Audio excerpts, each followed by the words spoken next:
శుభం వ్యాధ శ్రీ గురుభ్యో నమః. మీనరాశి వారికి ఫిబ్రవరి 15వ తారీఖు నుండి 28వ తారీఖు వరకు ఏ విధంగా ఉన్న విషయాన్ని మనం విశేషంగా తెలుసుకోవడం ప్రయత్నం చేద్దాం. మీనరాశిలో శుక్ర రాహుల యొక్క ప్రభావం చాలా అద్భుతంగా ఉంది. అదే కాకుండా తృతీయ స్థానంలో బృహస్పతి, చతుర్థంలో కుజుడు కొంత బలహీనంగా ఉన్నాడు. సప్తమంలో కేతు సంచారం కనబడుతోంది, అది కొంచెం వేవరింగ్ మైండ్ కనబడుతుంది. అలాగే వ్యయము, ఖర్చు పెట్టే స్థలంలో రవి, శని, బుధుడు 3 గ్రహాలు కూర్చున్నాయి. ఇక మీనరాశి వారికి ఖర్చు కనబడుతుంది. ఆర్థిక వ్యవస్థలోకి వచ్చినప్పుడు ఇంతకుముందు సంపాదించిన ధనాన్ని కూడా అనవసరంగా ఖర్చు పెట్టవలసిన అవసరం ఉంటుంది. మీ సంబంధం లేకుండా కూడా మీకు ఖర్చు పెట్టవలసిన. ఉదాహరణకు చెప్తాను, మీ వెహికల్ ఎవరో తీసుకెళ్ళారు ఇంట్లో వాళ్ళు, అక్కడ వరకు వెళ్ళి వస్తారని చెప్పి ఆ వెహికల్ దారిలో వెళ్తున్నా ఏమన్నా గుద్దారు అనుకున్నాం.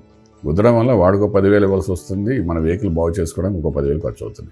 అందులో మీ ప్రమేయం ఉండదు, కానీ 2 రకాలుగా 20,000 ఖర్చు అయిపోతుంది. ఇంట్లో మీరు కూర్చుని కానీ మీకు బర్న్ అయిపోతుంది 20,000.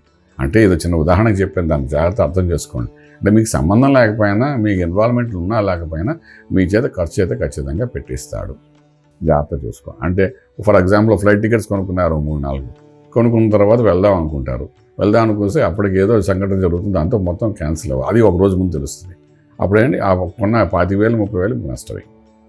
ఈ రకంగా ఏదో నష్టం జరుగుతుంది కాబట్టి కొంచెం జాగ్రత్తగా ఉండాలి. అలాగే ఆర్థిక విషయానికి వచ్చేప్పుడు ఉద్యోగంలో కూడా అంతవరకు మంచిగా ఉన్నా మీరు తీసుకున్న నిర్ణయం వలన ఒక నష్టం జరిగే అవకాశం ఉంది. కాబట్టి మీ పై అధికారుల నుండి కొంత కోపం వస్తుంది, వాళ్ళు మిమ్మల్ని అపహాస్యం చేసే అవకాశం ఉంటుంది. మీ సబార్డినేట్లు కూడా మిమ్మల్ని నవ్వులు పాలు చేసే అవకాశం ఉంటుంది. ఎస్పెషల్లీ స్త్రీలతో కొంచెం జాగ్రత్త ఉండడం చాలా అవసరం పడుతుంది.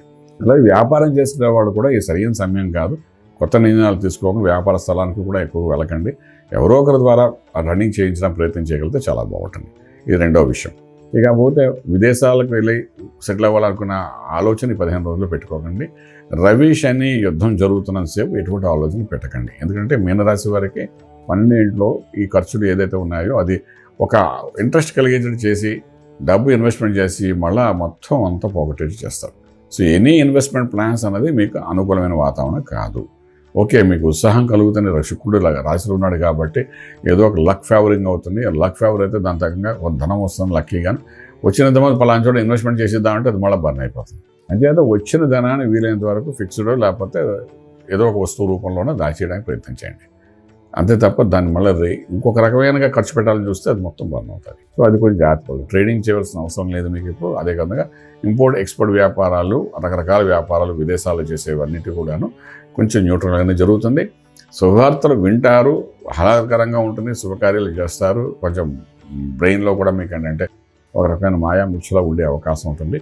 ఏది ఎలా ఉన్నప్పటికీ ఓవరాల్గా మనం తీసుకునేటప్పుడు ఏమంటే అటు రాశిలో రాహు, సప్తమంలో కేతు ఈ సంచారం మొదలైంది కాబట్టి ఇక కొంచెం మీకు మీ ఇంటి ఇళ్ళకి మధ్య లేకపోతే మీకు మీ యజమానికి మధ్య జరుగుతున్న ఘర్షణలు ఇవన్నీ ఏదంటే కొంతవరకు న్యూట్రల్ అయ్యి సమన్వయపరుచుకుంటూ జీవన విధానాన్ని గడపడానికి ఒక అవసరం కనబడుతుంది. మంత్రం దగ్గరకు వచ్చినప్పుడు విశేషంగా మేధా దక్షిణామూర్తి మహామంత్రం చదవండి. దీని మూలాన చాలా విశేషంగా మనకు 12లో ఉన్న 3 గ్రహాల యొక్క ప్రభావం కొంత తగ్గే అవకాశం ఉంటుంది. దానివల్ల ఈ 15 రోజులు ఏ పని చేయకపోయినా లాభంలో జరుగుతుంది. ఏదైనా మొదలు పెడితే ఖర్చు, ఏదైనా వ్యాపారం కానీ ఏదైనా మొదలు పెడితే దానివల్ల నష్టం చూపిస్తుంది తప్ప ఏమీ చేయకుండా ఈ మంత్ర సాయం చేసుకుంటూ రెగ్యులర్ డ్యూటీస్ చేసుకుంటూ ముందుకు వెళ్ళడానికి ప్రయత్నం చేయగలిగితే నష్టం లేని జీవన విధానంగా జరుగుతున్న 15 రోజులు రాజమార్గంలో రాజ్యం పొందగలుగుతారు. శుభం వ్యాధి. పూర్తి వివరాలకు సంప్రదించండి శ్రీ వేదమాత గాయత్రి జ్యోతిష్యాలయం, బ్రహ్మశ్రీ మంతా సూర్యనారాయణ శర్మ గారు, Srinilayam, first floor, 101, Sai Vaibhav layout, Chitrapuri colony పక్కన, కాజాగూడ, హైదరాబాద్ 500008. సంప్రదించవలసిన ఫోన్ నంబర్ 8855559147, 8855559148, 9849996644.